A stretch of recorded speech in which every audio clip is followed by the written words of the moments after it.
unemployment rate is now lower than it was before the financial crisis. With a growing economy, shrinking deficits, bustling industry, booming energy production, we have risen from recession freer to write our own future than any other nation on earth. All right. Hey, everything's coming up roses. Maybe they need Ethel Merman to sing at the next State of the Union. Stephen Moore joins us, chief economist with the Heritage Foundation, former senior economics writer at the Wall Street Journal. Hello, my friend. Hey, Steve. Great to be with you. Well, yeah, I guess the president did his icky shuffle dance in the end zone. Don't say that, because all I'm going to think of now is get the cold cuts, get the cold cuts. I can't get it out of my head. Now, you wrote a great piece. I see it at thewashingtontimes.com. Obama's Illusory Economic Recovery. Official statistics ignore the real hardships that families face. Right, and I just looked at these various, I think we picked out like 10 statistics that are going in exactly the wrong direction of the ones that Obama talked about. The big one obviously being, Steve, something you and I have talked so much about on this show, which is that family incomes continue to fall. And it was almost, I think, insulting to a lot of people who watched President Obama's speech, where he talked about how well the economy was advancing. When, look, if you're in a household where your take-home pay doesn't keep up with inflation and the cost of living, you don't feel like you're in a recovery. You feel like you're still in a recession. Yeah, you called it the raiseless recovery, I think.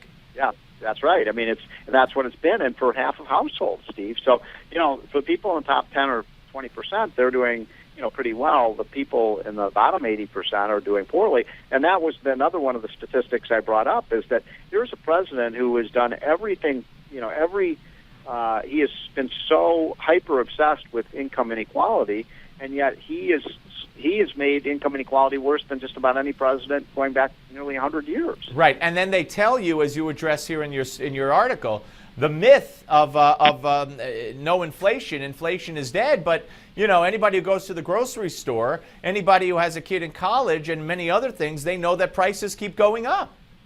Yeah, if you have as I said in the piece, these people who say there's zero inflation probably don't pay the health bills every month. Right, that too. Yeah. Those and you may have seen the CBO saying it's going to cost $50,000 a patient or something for Obamacare. By the way, remember, Steve, when Obama said not a single dime, $2,500 per patient, right, under Obamacare. And didn't turn out quite that way. And not a single dime. He won't sign any bill. He was talking about health care that would increase the deficit by a single dime. So how does it not increase the deficit? It's going to, we're going to be taxed for it. I mean, it's just incredible. You also talk about, or ask the question, where are the small businesses, the new small businesses? And of course, as you and I have discussed over and over for years, every one of his policies puts a wrench around the neck of everybody who wants to try to start a small business. They say, why even bother? So this is maybe the most disturbing statistic of all, which is that the small business creation index, where they're monitoring how many new businesses are being created every month, that's actually fallen to a 10-year low, which is incredible because this is supposed to be the, fifth or sixth year of a recovery, and yet people are becoming very risk-averse about, setting out their own shingle and starting their own business. And by the way, that's a terrible lead indicator for where the economy and employment is headed because, as you know, 2 out of every 3 new jobs comes from small businesses. So if we're not creating small businesses, we're not creating jobs. And families are breaking up, as you talk about, and they talk about the economics of that and what causes that. You talk about how kids, lowest percentage in the workforce, people under 25 years, of course, lowest workforce participation rate in 4 or 5 decades. I mean, this is by the way, Steve, yeah. Steve, other than that, things are going just fine. It's not funny. And you know something? And you've talked about this briefly in the time we have left.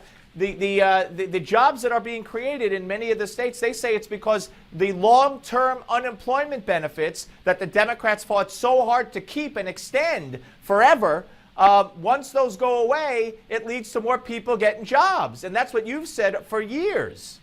Yeah. And then, by the way, the greatest moment of the president's speech was when he tried to take credit for the falling gas prices. And of course, the president has done everything he can to try to stop oil and gas development. I know we're running short out of time, but I've got to mention this. Did you see what the president announced on Monday, where he's going to take 10 to 12 million acres in Alaska off limits for drilling? That's some of our best oil and gas land in the world. Yeah. And that I thought was outrageous. And did you see what the senator from Alaska today said, that Barack Obama has declared war on the state of Alaska? And she's right. That's how people make their living there. Yeah, absolutely. Hey, Stephen, great to talk to you, my friend. We'll speak to you soon. Stephen Moore. When we come back, the Reaper, Nicholas Irving, American Ranger, U.S. Army Ranger sniper, master sniper.